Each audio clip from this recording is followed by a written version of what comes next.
নমস্কার বন্ধুরা, আজকের যে প্রতিবেদন সেটা তোমাদেরকে আমি তুলে ধরবো যে 53,000 প্রাইমারি চাকরি বাতিল হতে চলেছে খুব শীঘ্রই। উপযুক্ত কারণ কিন্তু তোমরা জেনে নাও। অনেকেই বলছো স্যার কীভাবে বাতিল হবে, কেন বাতিল হবে, অনেকে কমেন্ট বক্সে কমেন্ট করছো বা কল এসএমএসও করছো। তো আমি আজকে ভিডিওতে পুরো তোমাদেরকে বুঝিয়ে দেবো এই প্রাইমারি লিস্ট কেন বাতিল হতে চলেছে। তো চলো দেখে নাও আজকের বিষয়টি। এই যে প্রাইমারির যে প্রত্যেক ক্যান্ডিডেট রোল নাম্বার, নাম রয়েছে, ক্যাটেগরি এবং টেট স্কোর, মাধ্যমিক, এইচএস, ট্রেনিং, ভাইবা, অ্যাপটিটিউড টেস্টের নম্বর রয়েছে। তো এই প্যানেলটা পুরোপুরি বাতিল হতে চলেছে খুব শীঘ্রই। তোমরা জানতে পারবে আগামী 90 দিনের মধ্যেই কিন্তু এই পুরো প্যানেলটা বাতিল বলে ঘোষণা করবে কলকাতা হাইকোর্টের ডিভিশন বেঞ্চ। তার কারণগুলো দেখে নাও। এবং বন্ধুরা একটু বলে রাখি, যদি এই পিডিএফ তোমরা চাও অবশ্যই আমাকে কিন্তু হোয়াটসঅ্যাপে যোগাযোগ করতে পারো। 9339687509 নাম্বারে যোগাযোগ করে কিন্তু পিডিএফ সেটটি তোমরা নিতে পারো হোয়াটসঅ্যাপে পার্সোনালভাবে, ঠিক আছে? তো দেখে নাও কি রয়েছে এই আজকের কেন তারা বাদ যাবে তার উপযুক্ত কারণগুলো দেখে নাও। দেখো কি বলেছে, এবার কোপ পড়তে পারে 53,000 প্রাইমারি চাকরির উপরে। বলছে হাইকোর্টের বিচারপতি সুব্রত তালুকদার এবং বিচারপতি সুপ্রতিম ভট্টাচার্য ডিভিশন বেঞ্চে একক বেঞ্চের নির্দেশ বদল করে। আদালত জানায় আপাতত ওই শিক্ষকরা কাজ করতে পারবেন ঠিকই, কিন্তু পরে নতুন নিয়োগ প্রক্রিয়ায় অংশগ্রহণ নিতে হবে ওই 32,000 শিক্ষককে। সেখানে ব্যর্থ হলে তাদের চাকরি যাবে। এদিকে এই মামলার জল গড়ায় সুপ্রিম কোর্টে। আমরা সবাই জানি সর্বোচ্চ আদালতে হাইকোর্টের সব নির্দেশই সেই সময় খারিজ করে দেয়, তবে মামলা ফেরে হাইকোর্টেই। অর্থাৎ আমি তোদের একটু বুঝিয়ে দিই বিষয়টা কী রয়েছে এখানে। অর্থাৎ কি বলা হয়েছে, কলকাতা হাইকোর্টের প্রধান বিচারপতি অভিজিৎবাবু কিন্তু আগামী 12ই মে 2023 সালে কিন্তু প্রাইমারিতে প্রায় 32,000 প্যানেল বাতিল করে দেয়। সেই মামলা সুপ্রিম কোর্টে যায়, সেখান থেকে গড়িয়ে আসে আবার হাইকোর্টের ডিভিশন বেঞ্চে। তো সেখানে সেই মামলা ফেরে কোথায় না হাইকোর্টে বিচারপতি সৌমেন সেনের এবং বিচারপতি সুপ্রতিম ভট্টাচার্যের ডিভিশন বেঞ্চে অতীতে। এর মধ্যে সম্প্রতি এই মামলা থেকে সরে দাঁড়ালেন বিচারপতি সৌমেন সেন রিসেন্টলি, আমরা জানি। এবার শুনবেন বিচারপতি তপব্রত চক্রবর্তী। কী নিয়ে ভয়? স্কুল সার্ভিস কমিশনের মামলা মূলত যে অভিযোগগুলো ছিল, র্যাঙ্ক জাম্পিং, সাদা খাতা জমা দিয়ে চাকরি, সবথেকে বড় কথা এসএসসির কাছে কোনো ওএমআর শিট বা তার মিরর ইমেজ ছিল না, ফলে যোগ্য অযোগ্য বিচার করতে তারা পারেনি আদালত। সেই কারণে গোটা প্যানেল বাতিল করে দেয়। বোঝা যাচ্ছে?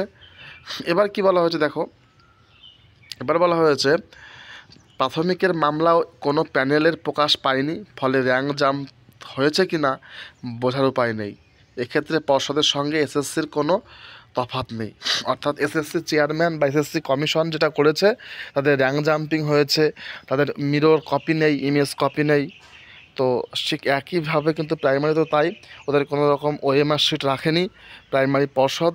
তাই বলছে স্কুল সার্ভিস কমিশনের মতো প্রাইমারি শিক্ষকের কাছে কিন্তু কোনো রকম ওএমআর শিট নেই। আইনজীবী ফিরদৌস শামীম জানিয়েছেন, অর্থাৎ তিনি একজন বিশিষ্ট আইনজীবী, প্রাথমিকের দুটি নিয়োগ প্রক্রিয়াতেই কোনো প্যানেল প্রকাশ হয়নি।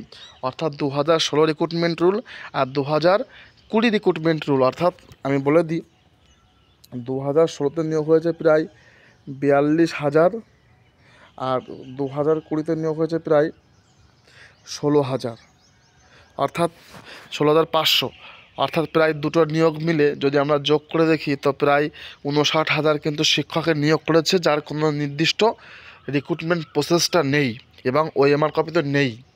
তাহলে তাই বিশিষ্ট আইনজীবী ফিরদৌস শামীম মহাশয় বলেছেন, প্রাথমিক দুটি নিয়োগ প্রক্রিয়াতে কোনো প্যানেল প্রকাশ হয়নি, এমনকি আদালত নির্দেশ দেওয়ার পরও প্যানেল প্রকাশ করা যায়নি।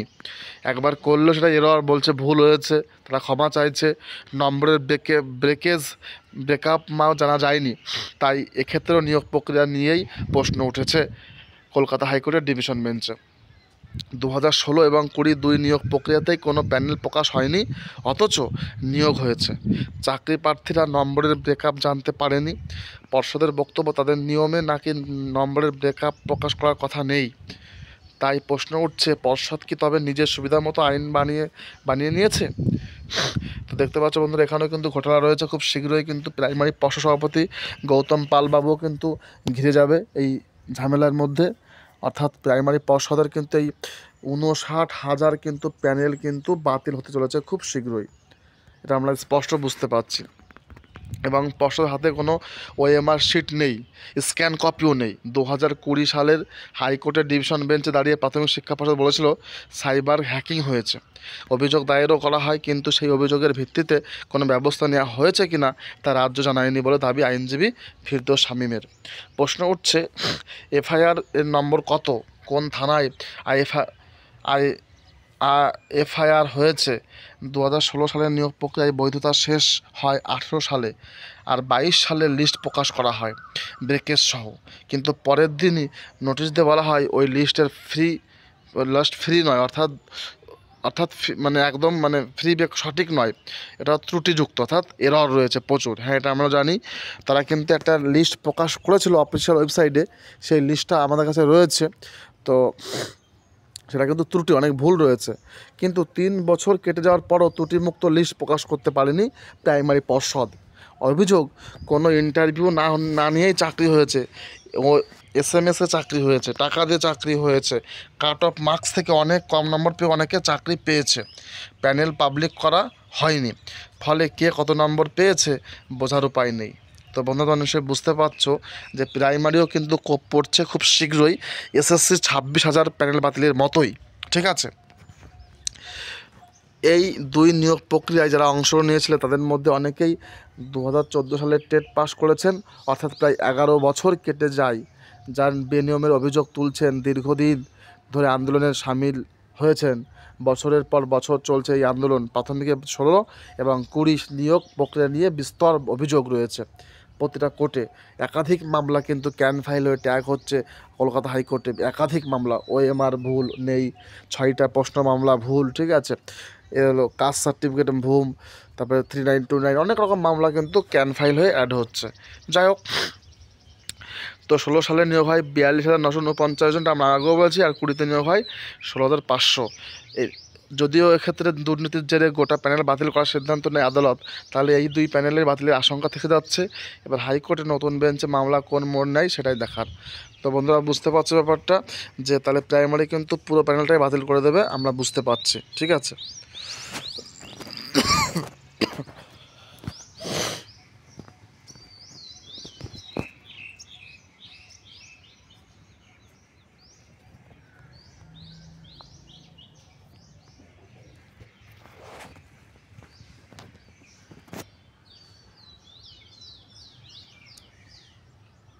অর্থাৎ আমাদের কিন্তু এই পুরো প্যানেলটাই কিন্তু বাদ হয়ে যাবে। ঠিক আছে, তোমরা দেখতে পাচ্ছ যে প্যানেলটা রয়েছে, এই প্যানেলটা কিন্তু ব্রেকআপ মার্ক এখানে অনেক ভুল আছে, তারা কিন্তু পরের দিনই নোটিশ জানিয়েছিল। এবং এই প্যানেলটা ভুল তোমরা দেখতে হলে অবশ্যই বন্ধুরা আমার সাথে যোগাযোগ করো হোয়াটসঅ্যাপ নাম্বারে 9339687509 নাম্বারে। ঠিক আছে, নাম্বার যোগাযোগ করতে কিন্তু অবশ্যই এই পিডিএফটা নিতে পারো এবং দেখতে পারো কার কোথায় ভুল রয়েছে। আমি এটুকুই বলবো যে এই প্যানেলটা কিন্তু কোনো রকম ভ্যালিডেশন নেই, একদম ভুল এবং অনেক ভুলে ভর্তি এর মধ্যে। ঠিক আছে, তো আমরা দেখছি এখানে অনেক নম্বর কম পেয়ে অনেকে চাকরি করছেন, অনেকে নম্বর বেশি পেয়ে তারা চাকরি করছেন না। এই অভিযোগটা কিন্তু বারবার কোর্টে পড়ছে। তো যারা মনে করছে সেটা কিন্তু এই প্যানেলটা টিকবে না, অর্থাৎ প্রাইমারি পর্ষদও কিন্তু খুব শীঘ্রই এই 60,000 প্রাইমারি শিক্ষক বাতিল বলে গণ্য হবে। সো কলকাতা হাইকোর্টের ডিভিশন বেঞ্চে। ঠিক আছে, তো দেখা যাক, এই মাসেই কিন্তু শুনানি রয়েছে 21-22 তারিখের মধ্যে, এপ্রিল মাসে। তো এখন দেখা যাক কোন দিকে রায়টা গড়ায়, আমরা প্রত্যেকে নজর রাখবো বন্ধুরা। ঠিক আছে, আর সবচেয়ে গুরুত্বপূর্ণ তথ্য আমি এটাই বলে দেবো যে প্রাইমারিতে নিয়োগে দুর্নীতি আরও বেশি হয়েছে, অর্থাৎ হাই স্কুলের নিয়োগে দুর্নীতি ধরা পড়ে গেছে, অলরেডি প্যানেল বাতিল হয়ে গেছে। তো আমি যেটা বলবো, প্রাইমারিতেও কিন্তু প্রচুর পরিমাণে দুর্নীতি হয়েছে এবং এখানে কিন্তু অভিযোগ রয়েছে। আশা করি এই প্যানেলটা বাতিল হবে খুব শীঘ্রই। এবং তোমরাও দেখতে পারবে যে কি হয়েছে, এখানে কোনো নিয়ম মানা হয়নি, কোনো রিজার্ভেশন রুল মানা হয়নি, কোনো রকম কাট অফের সিস্টেম নেই। ঠিক আছে, তো তার জন্য কিন্তু প্যানেলটা পুরোপুরি বাদ হয়ে যাবে। তো বন্ধু, তোমরা বুঝতে পারছো, যদি আমার মতে একমত তোমরা অবশ্যই কমেন্ট করতে পারো তোমরা, আর ভিডিওটা প্রচুর পরিমাণে শেয়ার করে দাও অযোগ্য শিক্ষকের মাঝে, তার দেখুক ব্যাপারটা। আর নতুন নতুন অবশ্যই সাবস্ক্রাইব করে সঙ্গে থাকো বন্ধুরা, আরও আপডেট আসলে আমি সঙ্গে সঙ্গে জানিয়ে দেবো। সঙ্গে থেকো, আরও আপডেট আসছে। তো থ্যাংকস ফর ওয়াচিং, সঙ্গে থেকো।